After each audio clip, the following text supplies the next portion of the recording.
Oke, di video sebelumnya kita udah bikin ERD, udah tahu tabel apa aja yang mau dibuat, atribut apa aja yang diperlukan. Tapi waktu itu kita belum bahas satu hal penting. Waktu bikin tabel MySQL nanti, kita nggak bisa asal nulis nama kolom doang. Kita juga harus bilang ke MySQL, kolom ini isinya angka ya, atau kolom ini isinya teks ya. Nah, itu namanya tipe data. It goes to 1, 2, 3, then it's just another contract. And some of me thinking that they can fake. Halo teman-teman, selamat datang kembali di channel Empio Area. Di sini kita belajar coding dengan santai tapi paham. Kalau kamu baru pertama kali ke sini, salam kenal. Jangan lupa subscribe biar nggak ketinggalan video berikutnya. Oke, kita langsung aja. Sebelum masuk ke daftarnya, kita pahami dulu kenapa tipe data itu penting. Bayangin kamu punya laci di meja. Satu laci khusus buat nyimpen uang koin. Satu lagi buat nyimpen kertas. Dan satu lagi buat nyimpen kartu nama. Kalau kamu masukin kertas ke laci koin, muat sih, tapi berantakan kan? Dan lama-lama lacinya rusak.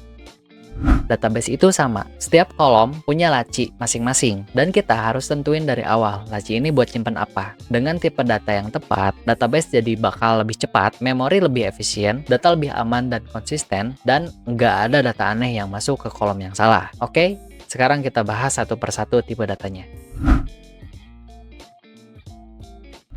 Pertama, tipe data buat nyimpen angka. Yang paling sering dipakai adalah integer. Nah, integer ini buat angka bulat tanpa koma.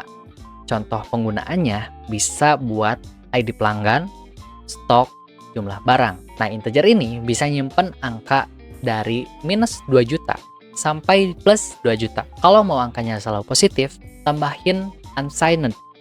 Jadi nanti bentuknya seperti ini. Nah, unsigned ini bisa sampai 4 miliar lebih loh. Kemudian yang kedua ada tiny integer. Versi mini dari integer buat angka kecil antara 0 sampai 255. Contohnya, rating bintang dari 1 sampai 5. Kemudian ada status aktif 0 atau 1. Lebih hemat memori dibandingkan integer. Kemudian yang ketiga ada big integer, versi raksasa dari integer. Kalau sebelumnya tiny, sekarang big. Nah, big integer ini buat angka yang sangat besar. Contoh penggunaannya bisa buat ID transaksi di sistem perbankan karena memang banyak ya. Dan kalian tahu jumlah views di YouTube juga pakai big integer karena memang angkanya banyak. Kemudian ada desimal. Contoh penulisannya bisa seperti ini ya.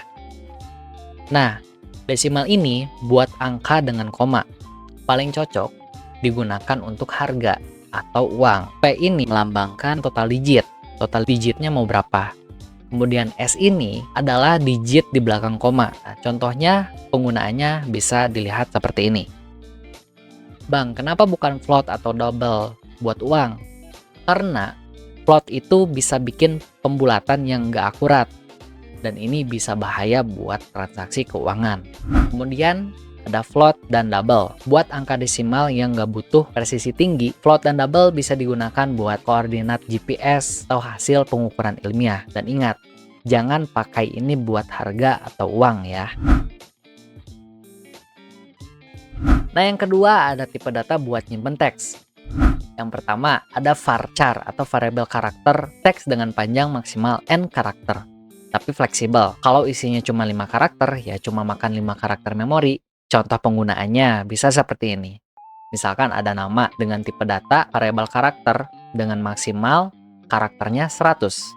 Kemudian ada email variable karakter dengan maksimal 150 karakter. Nah, ini yang biasanya paling sering dipakai. Kemudian ada karakter gitu ya. Nah, karakter ini contohnya kode provinsi. Karakter 2. Misalkan ada isinya nanti Jakarta. Misalkan bisa disingkat jadi JK, misalkan seperti itu. Nah, itu kode provinsi biasanya pakai karakter gitu ya. Nah, ini lebih cepat dari variabel karakter, tapi boros memori kalau isinya pendek-pendek. Cocok buat data yang panjangnya memang selalu sama. Oke. Kemudian ada teks. Nah, teks ini digunakan untuk teks yang panjang tanpa batas ukuran yang ketat. Contohnya, bisa kalian gunakan untuk deskripsi produk, isi artikel, atau komentar panjang. Nah, ada variannya. Ada tiny text dengan maksimal 255 karakter. Kemudian ada teks dengan maksimal 65.535 karakter. Dan kemudian ada medium text dengan maksimal 16 juta karakter. Dan yang terakhir ada long text dengan maksimal 4 miliar karakter. Mungkin ini bisa digunakan buat bikin novel kali ya. Kemudian ada enum. Nah, enum ini teks tapi pilihannya terbatas. Jadi hanya boleh isi salah satu dari daftar yang kita tentuin aja. Nah, contohnya seperti ini nih. Misalkan kita punya atribut status dengan tipe data enum. Nah, pilihannya ada pending, ada proses, ada selesai, dan juga dibatalkan gitu ya. Jadi nanti tampilannya kita bikin ada drop down gitu ya, ada drop down. Ketika kita klik drop down tersebut, maka akan muncul pilihan yang kita sesuaikan. Nah, yang ketiga tipe datanya, yaitu tipe data buat nyimpen tanggal dan waktu. Yang pertama ada date nih ya. Ini udah jelas ya dari namanya aja date gitu. Yaitu buat nyimpen tanggal aja. Nah, contoh formatnya seperti ini ya. Nah, biasanya digunakan untuk tanggal lahir dan juga tanggal pesanan. Oke. Nah, kemudian ada time. Nah, ini buat nyimpen waktu aja tanpa tanggal ya. Judulnya aja udah tahu gitu ya, time gitu, waktu. Nah, contoh formatnya seperti ini. Dan biasanya dipakai buat jam buka dan jam tutup. Misalkan teman-teman ada atribut jam buka dan jam tutup ya, ini pakai tipe data time biasanya gitu. Kemudian ada date time. Nah, ini lengkap ya, yaitu tanggal dan waktu gitu. Nah, contoh formatnya bisa seperti ini. Ingat ya, formatnya. Tandanya jangan sampai salah, oke?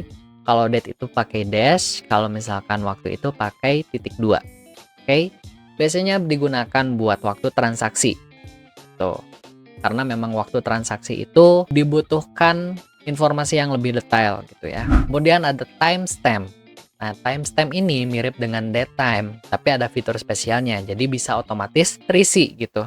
Jadi kalau misalkan date time itu dipakai buat jadi kita yang isi kalau nggak salah seperti itu. Nah, kalau timestamp itu ketika kita submit, itu bakal otomatis keisi si timestampnya dengan waktu tersebut gitu. Kemudian ada year gitu. Nah, ini buat nyimpen tahun aja. Biasanya dipakai buat nyimpen tahun produksi gitu ya. Nah, memang ini jarang dipakai tapi ada kalanya berguna gitu ya. Nah, selain tipe data yang angka, teks, dan tanggal gitu ya, ada beberapa tipe data lain yang perlu kamu tahu nih. Yang pertama ada boolean. Nah, ini buat nyimpen nilai benar atau salah, atau bisa kita sebut true or false. Di MySQL sebenarnya ini cuma alias dari tiny integer aja sih sebenarnya.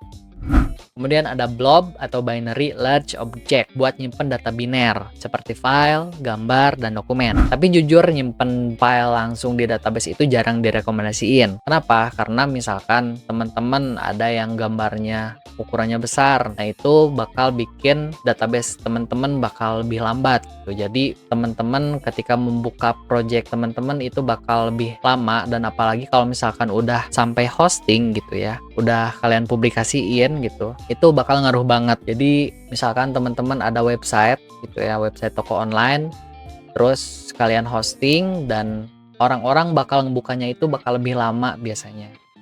Seperti itu ya. Biar nggak bingung waktu milih tipe data, nah ini panduan simpelnya versi Empio Area. Kalau kolom teman-teman isinya angka bulat seperti ID, stok, atau jumlah, pakai integer atau big integer. Kalau kolom teman-teman isinya harga atau uang, pakai desimal. Kalau kolom teman-teman isinya teks pendek seperti nama, email, username, pakai varchar. Kalau kolom teman-teman isinya teks panjang seperti deskripsi, pakai teks. Nah, kalau kolom teman-teman isinya tanggal transaksi atau log, pakai datetime atau timestamp. Kalau kolom teman-teman isinya status dengan pilihan terbatas, pakai enum. Nah, kalau kolom teman-teman isinya true or false, pakai tiny integer atau boolean. Dan satu prinsip penting, jangan pakai tipe data yang lebih besar dari yang dibutuhkan. Kalau cukup pakai tiny integer, jangan pakai big integer. Kalau cukup pakai variabel karakter dengan maksimal 50 karakter, jangan pakai teks. Ini ngaruh banget ke performa dan efisiensi database kamu. Nah, sekarang teman-teman coba sendiri nih, hubungin ke IRD toko online yang udah kita bikin kemarin. Oke, coba dulu aja ya, supaya teman-teman bisa. Oke, dan hasilnya adalah seperti ini.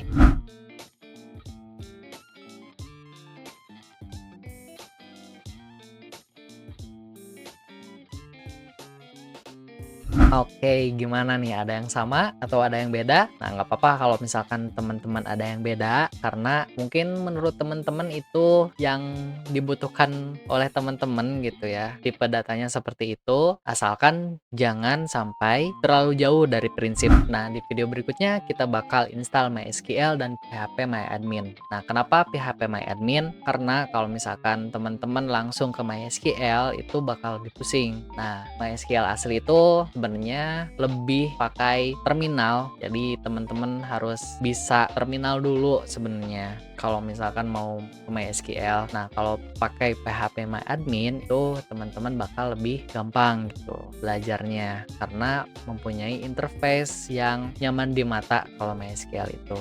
Nah, berarti nanti sekalian kita install examnya juga. Jadi pastiin teman-teman udah paham tipe data dulu ya, karena nanti langsung kita pakai buat bikin database. Kalau ada yang masih bingung soal tipe data mana yang harus dipilih, atau misalkan ada pertanyaan, tulis di kolom komentar ya. Dan kalau video ini bermanfaat, bantu like, komen, dan subscribe, oke?